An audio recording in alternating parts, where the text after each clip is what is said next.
a bouquet to Mr. Richard Deloitte. We are completely honored by your presence. Happiness radiates like a fragrance from a flower and draws all the choicest of flowers, specially packed with love, care. Can we not look into the source of energy with this leadership quality and appreciate? Can we now request India's First Lady, Samantha Kamani, to welcome IIA Global First Lady, the Latin word audio, means to hear, and the first ever evolution of audit was internal audit and risk analysis.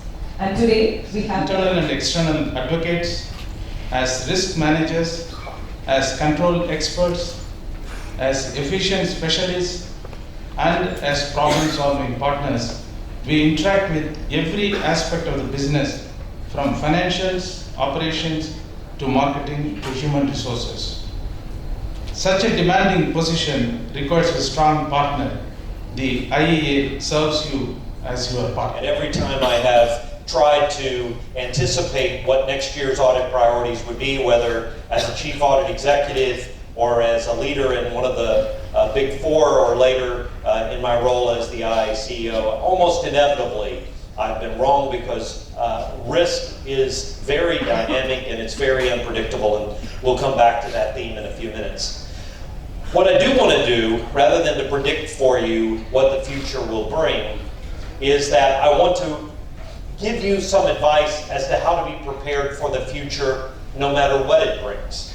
Because there are things that, as internal auditors, we should make priorities in how we serve our clients, how we serve our key stakeholders. And so there are 5 things I want to leave you with this morning. One is that we're going to need to be listening to our customers, listening to our stakeholders, and I have some insight for you about what they're saying.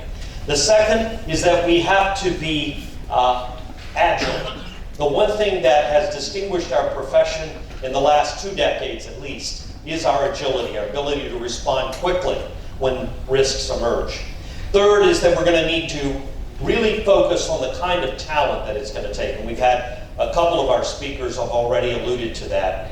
We also need to do the same thing with our own internal processes, and then finally, we need to get much better about how we advocate for ourselves. So let me go through those very quickly for you. First of all, I don't think you can ever go wrong by listening to those you support and those you serve. You know, those very iconic examples earlier of organizations and companies who have gone away, who no longer exist. In part, there was a lack of adherence to the messages that were coming from the customers. Kodak seemed to resist for the longest time the fact that people were looking for digital solutions to photography. And if we failed to listen to the customers we support, we too could be an analogous equivalent of a Kodak or one of those other